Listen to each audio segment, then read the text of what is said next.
예, 안녕하십니까. 오늘 한국어 사전에서는 다문화를 어떻게 나타내고 있을까라는 주제로 강의를 진행할 호남학교 교양학부 한승규 교수입니다. 이렇게 여러분과 만나게 되어 정말 반갑습니다.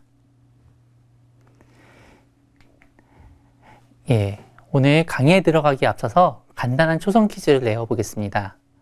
여러분, 히읗, 기역, 이응, 시옷, 지옷 하면 무엇이 떠오를까요? 저도 이제 친구들에게 한번 퀴즈를 내봤는데 친구들이 가장 먼저 이야기하는 것은 현금 영수증이었습니다.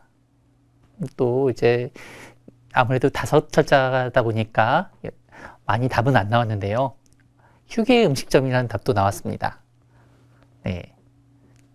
또 이제 다른 문제를 내봤습니다. 디귿, 미음, 히읗 하면 또 무엇이 떠오를까요? 이건 친구들이 많은 답을 내놓았습니다.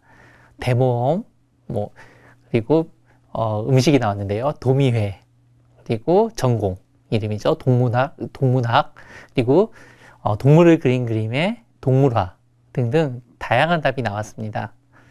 여러분들도 한번 생각해 보면은 다양한 답이 나올 것 같아요. 예. 이렇게 초성 퀴즈의 답은 여럿이 나올 수 있는데요. 제가 생각을 하고 낸 문제의 답은 바로 한국어 사전과 다문화입니다. 오늘 주제는 바로 이 두 단어가 등장하는 한국어 사전에서는 다문화를 어떻게 나타내고 있을까입니다. 예, 우선 오늘 이야기할 내용의 차례를 살펴보겠습니다. 먼저 이제 우리가 쉽게 찾아볼 수 있는 한국어 사전을 소개하도록 하겠습니다. 예, 다음으로 소개된 한국어 사전에서 다문화가 포함된 어휘를 살펴보도록 할게요. 마지막으로 다문화 차별적인 어휘에 대해서 함께 생각해 보도록 하겠습니다. 여러분들은 모르는 단어가 있을 때 어떻게 하나요? 저와 비슷할 것으로 짐작이 가는데요. 네, 저는 네이버 다음과 같은 포털 사이트에서 검색을 하기도 하고요. 또 이제 구글과 같은 유명한 검색 사이트를 이용하기도 합니다. 여러분들 최근에는 이제 동영상을 제공하는 사이트인 유튜브 등에서 검색을 하는 사람도 많이 있다고 하죠. 이렇게 모르는 단어를 찾는 방법은 여러 방법이 있는데요. 제가 오늘 소개할 것은 한국어 사전을 찾아보는 것입니다. 예, 화면과 같이 두 개의 사전을 이야기할 텐데 국립국어원에서 개발한 표준국어 대사전과 우리말샘을 이야기하도록 해보겠습니다.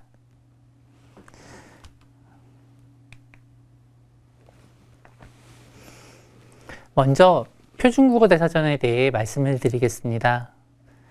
표준국어 대사전은 1999년 10월 1일에 발간되고 2008년에 개정이 되었습니다. 처음에는 매우 세 권으로 된 두꺼운 종이 사전이었지만 지금은 인터넷으로 검색을 할 수 있고요. 네이버나 다음과 같은 포털 사이트에서도 이용할 수 있습니다. 표제어는 42만 개가 넘는 주표제어와 8만에 달하는 부표제어를 모두 합쳐서 50만에 달합니다.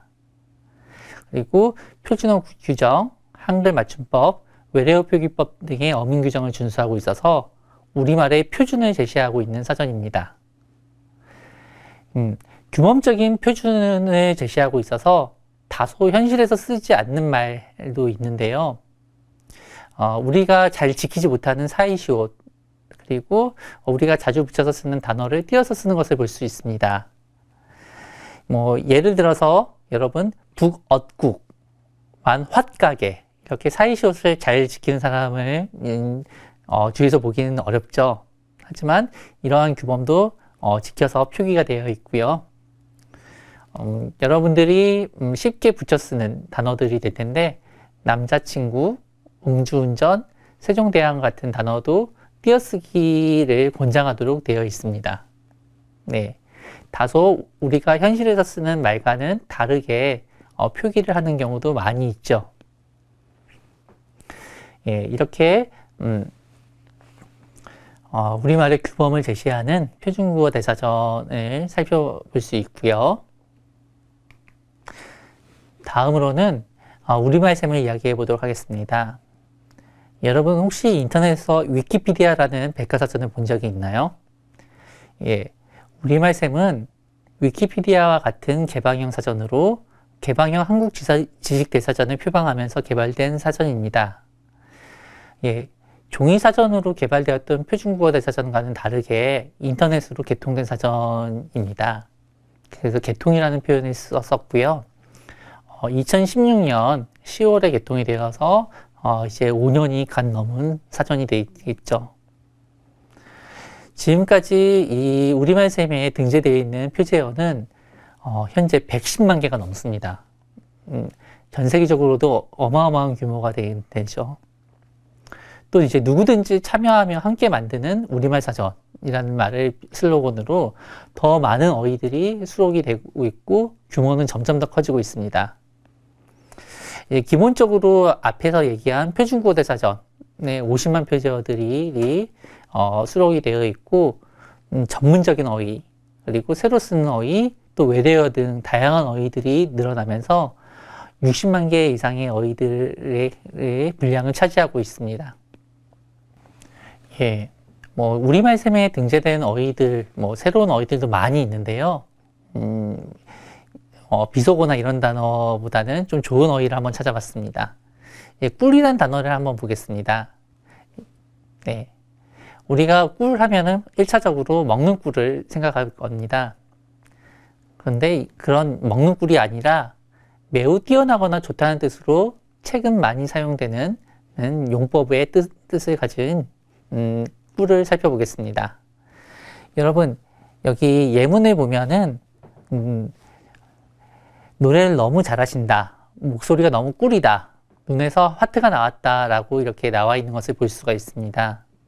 네, 매우 뛰어나다는 뜻으로 이야기를 한 거죠. 목소리가 매우 너무 꿀이다, 목소리가 너무 좋다, 이런 뜻으로 쓰인 것입니다.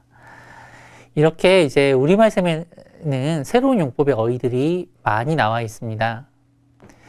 이제 오늘 우리가 다루게 될 다문화도 우리말 셈에는 관련된 단어가 많이 수록되어 있죠. 기존의 표준국어 대사전에는 1999년에 발간되었기 때문에 다문화와 관련된 어휘가 많이 나타나지 않습니다. 예, 우리말 셈에서 한 단어를 더 찾아보겠습니다. 제가 지금 찾은 단어는 바로 화면과 같이 리터러시라는 단어를 검색을 해 보았습니다. 여기서 보면 디지털 리터러시, 미디어 리터러시, 그리고 컴퓨터 리터러시의 세 단어가 있는데요. 디지털 리터러시는 디지털 시대에 필수적으로 요구되는 정보 이해 및 표현 능력, 그리고 미디어 리터러시는 정보 기술에 대하여 기본적으로 이해하고 정보 미디어를 구사하며 정보를 활용하거나 정보를 이용하여 자신의 생각을 표현하는 능력, 그리고 컴퓨터 리터러시는 컴퓨터나 컴퓨터 소프트웨어를 이해하고 사용할 수 있는 능력을 말하는 것으로 제시가 되어 있습니다. 원래 리터러시라는 단어는 글을 읽고 쓸 줄 아는 능력을 말하는 것이었습니다. 한자어로는 문해력, 문식성 등으로 사용되어 왔죠. 그런데 이제 앞의 단어들처럼 디지털 리터러시나 미디어 리터러시처럼 글뿐 아니라 디지털화된 정보, 미디어, 매체 등을 이해하고 사용하는 능력뿐만 아니라 또 다양한 능력을 포괄하는 개념으로 그 뜻이 확장되고 있습니다. 어떤 개념을 이해하고 표현한다는 점에서 리터러시는 어떤 어휘의 개념을 설명하는 사전과 많은 관계가 있죠. 예, 아래의 그림은 저와 다른 연구자들이 리터러시와 관련된 어휘들을 연구한 것으로 가운데 리터러시를 중심으로 교육, 미디어, 정보, 사회 등 다양한 영역과 관련이 있음을 보여주고 있습니다. 그래서 리터러시, 교육, 미디어, 디지털, 정보, 학습, 역량, 사회, 뉴스, 수업과 같은 단어들이 긴밀한 관계를 맺고 있음을 도식화하고 있죠. 사전이 어떤 단어의 개념을 설명한 것이라 우리가 정의를 할 때 우리가 다문화를 이해하고 표현한다면 먼저 사전을 참고해 볼 수 있을 것입니다. 우리말 셈에서 다문화를 검색하면 화면과 같이 나옵니다. 다문화, 다문화 장터, 다문화 가수, 다문화 가정 등등 이렇게 등장하지요.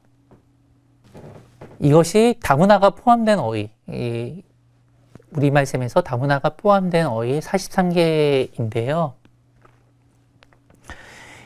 다문화, 다문화 가정, 다문화 가족, 다문화 국가, 다문화 사회, 다문화 아동, 다문화 현상 등 많은 어휘들을 볼 수가 있습니다. 여기서 여러분들 다문화를 지우면 다문화가 어떤 단어와 어울리는지를 살펴볼 수가 있겠죠. 그렇게 살펴보도록 하겠습니다. 네, 다문화를 빼니까 장터, 가수, 가정, 가정상담사, 가정자녀, 가족, 경험훈련, 공간, 공동체, 교사, 국가 뭐 이런 단어들이 있고 마지막으로는 현상, 특구 이런 단어들도 있네요.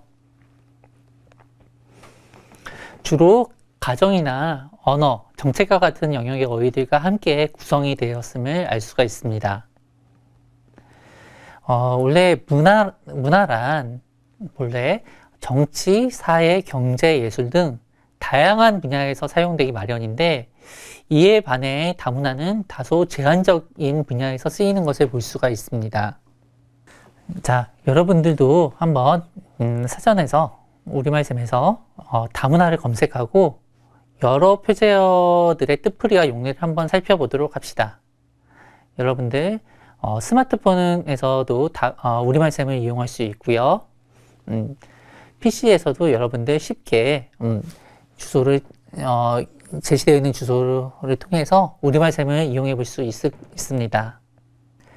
예, 여러분들 한번 찾아보았나요? 제가 보여드린 거는 다문화가 나타난 용례가 되겠습니다. 바로 이제 첫 페이지부터 나온 건데요. 첫 페이지에서부터 다소 부정적인 예문들이 눈에 보입니다. 가부장주의의 예문을 보면요. 이날 공연은 이주 여성으로서 겪어야 했던 한국 사회의 굴절된 가부장주의의 모습과 이주민에 대한 사회적 편견 등을 코미디 형태로 담아내 편안한 분위기에서 다문화 가정 관객들의 공감대를 얻었다가 나타납니다. 또 이 부분에서 무엇보다 이주민에 대한 사회적 편견이란 말이 눈에 띄네요. 또 어휘 가족살이를 살펴보도록 하겠습니다. 아래에 제시되어 있는데요. 누가 먼저라고 할 것도 없이 다문화 가족살이의 어려움을 너도 나도 털어놨다 라고 나와 있습니다. 다문화 가족살이가 쉽지 않다는 뜻이겠죠. 이렇게 예문에서부터 다문화를 검색했을 때 좀 부정적인 느낌의 용례를 살펴볼 수가 있습니다. 또 다문화를 반대하는 반다문화주의라는 어휘를 볼 수가 있는데요. 이 반다문화주의를 살펴보았을 때 뜻풀이가 이렇게 나타나죠. 다문화주의를 반대하는 것 또는 그런 주장입니다. 예. 물론 이제 첫 번째 예문과 같이 반다문화주의가 빠르게 퍼지는 것을 우려하는 그런 예문도 나타나긴 하는데요. 두 번째 예문을 보시면은 이렇게 나타납니다. 인종이나 출신국, 피부색, 종교 때문에 차별을 당했다며, 예, 그리고 인터넷에서는 인종차별이 발언이 횡행하고 반다문화주의 세력화 조짐도 나타나고 있다. 이렇게 2021년도 신문에 나와 있네요. 이렇게 제가 표시한 부분, 차별이라는 말이 다문화와 같이 나타나는 것을 볼 수가 있습니다. 우리는 다른 인종이나 민족을 차별하는 어휘를 사용하기도 합니다.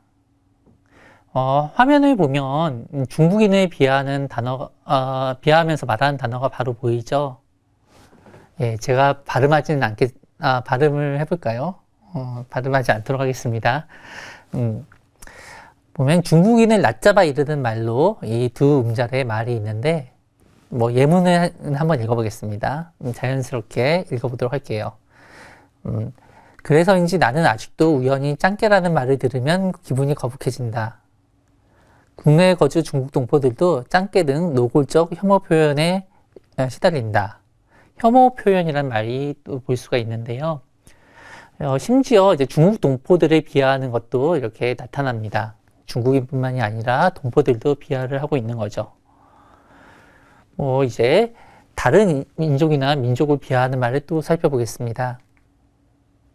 여러분들 일본인을 비하하는 말로 쪽발이라는 말을 사용해 본 적 있나요?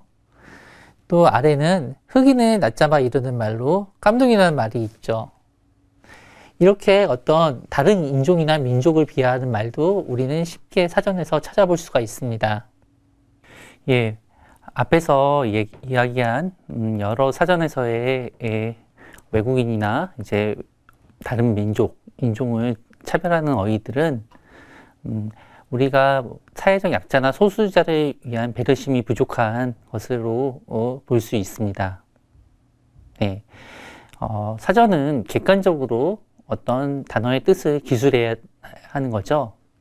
그러한 사전에서 정치적 올바름이 필요하다고 이야기할 수가 있습니다.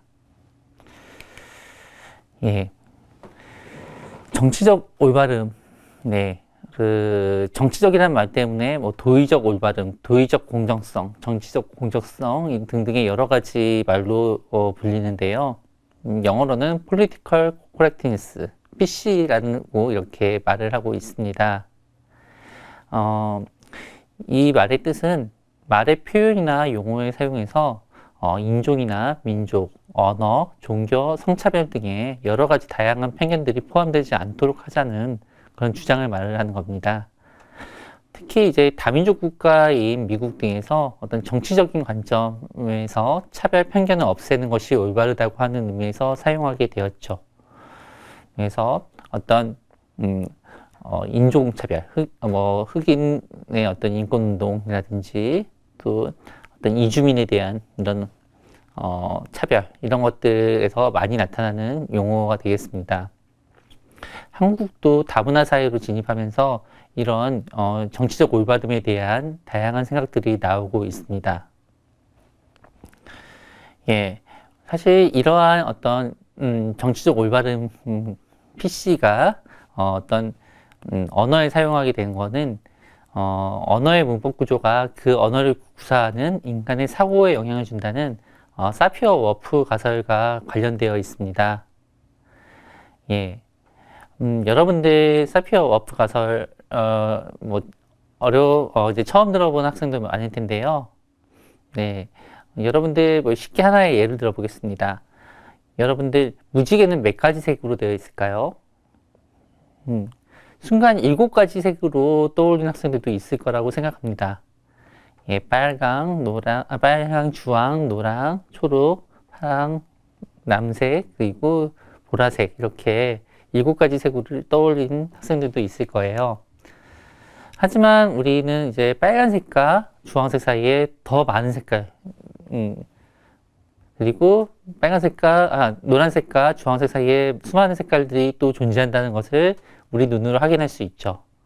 하지만 언어로 빨강부터 보라색까지 7가지 색으로 규정을 하게 되면 그러한 어떤 언어에서 규정한 것은 우리의 사고에 영향을 준다고 볼 수가 있죠.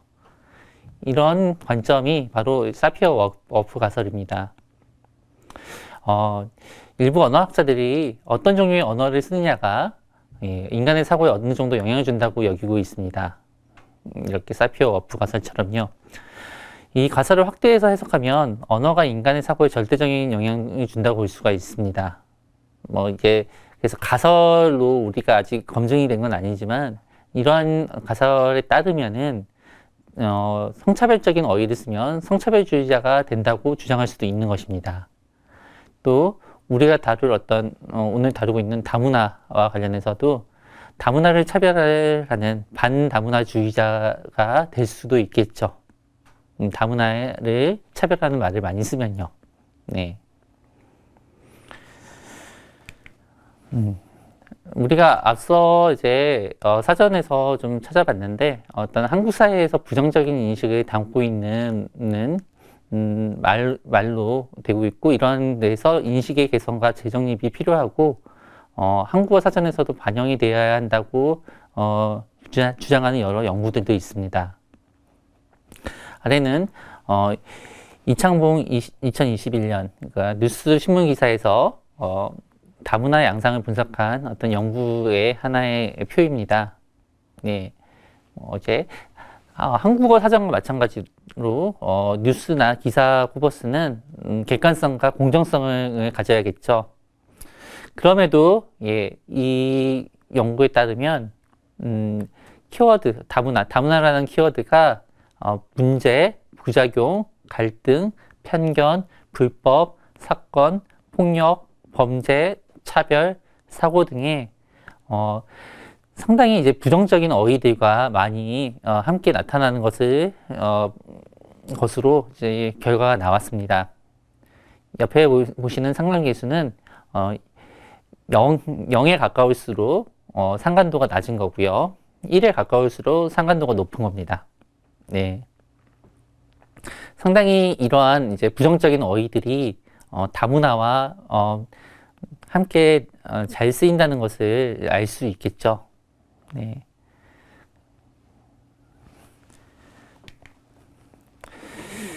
예.